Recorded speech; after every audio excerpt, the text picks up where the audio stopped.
आणि स्वामी महाराष्ट्रामध्ये आले. महाराष्ट्रातलं सोलापूर जिल्ह्यातलं मंगळवेढा, सुंदर असणारं गाव, आणि त्या गावामध्ये स्वामी भ्रमंती करू लागले.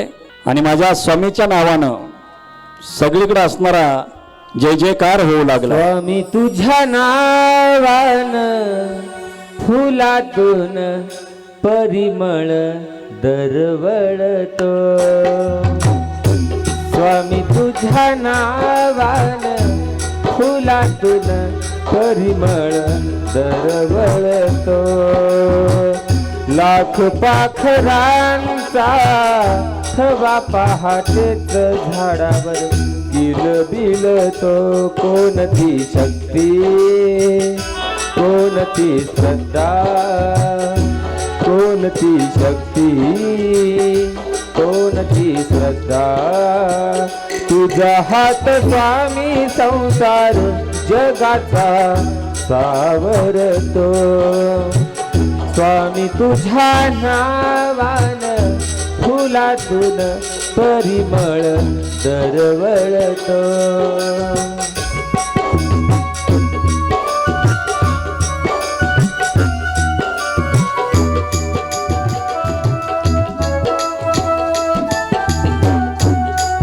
वरती या.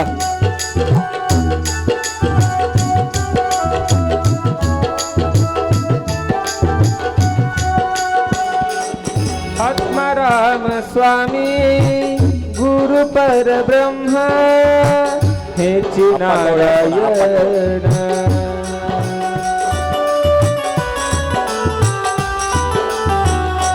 टाळी वाजवा.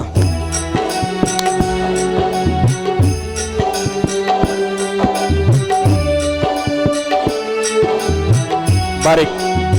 स्वामींची महाराष्ट्रभर भ्रमंती चालू झाली. मंगळवेढ्याला आले. मंगळवेढा ही माझी चोखोबारायांची भूमी.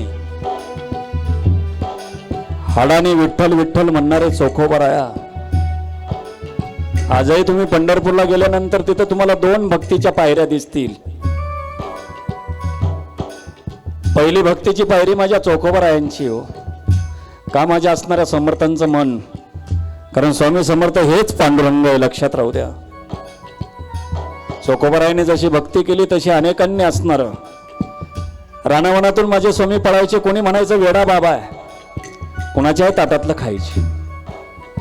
शूद्र जातीचा असणारा यती धर्म, जातीभेद माझ्या स्वामींनी केला नाही.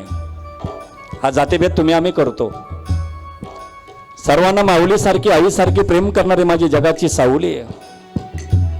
आणि स्वामींचं नाव अंतकरणात घेतल्यानंतर भक्तीचा असणारा सुगंध दरवळत असतो.